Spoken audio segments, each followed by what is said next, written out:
tungkol sa ibinebentang sasakyan, of course, ni Daniel Padilla na nang lumaon ay lumabas na meron palang cashier, si Catherine Bernardo. Sa bagong episode ng Showbiz Now na, isa sa natalakay ni na Christy Fermin, Romel Chayka at Wendell Alvarez ay tungkol sa mga ari-ariang ibinibenta di umano ng pamilya ni Daniel. Sa dami umano ng mga napapabalitaan ibinibentang ari-arian ni Daniel Padilla, hindi raw umano naniniwala si Christy Fermin na maging ang tahanan ng aktor ay ibinibenta rin ito. Pati pala yung bahay ni Daniel napapabalitang ibinibenta na. Hindi ko pinaniniwalaan yun. Palagay ko may maibenta man siyang iba pa, ititra yung bahay.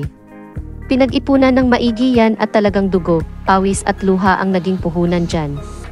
Kaya yung kotse, pasabil yan. Ano pang bagay na ibenta ni Daniel, pasabil pa rin yan. Pero yung bahay siguro at yung kinatitirikan.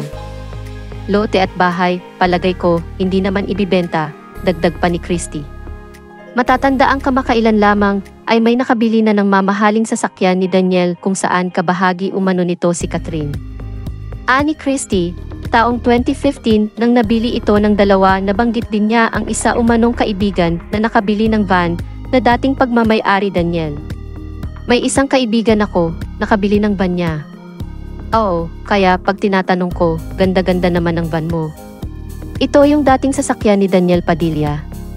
Case of emergency. Pero pati pala yung bahay ni Daniel napapabalita na ibebenta na. Hindi ko pinaniniwalaan yon. Palagay ko may maibenta man siyang iba pa, ititira yung bahay.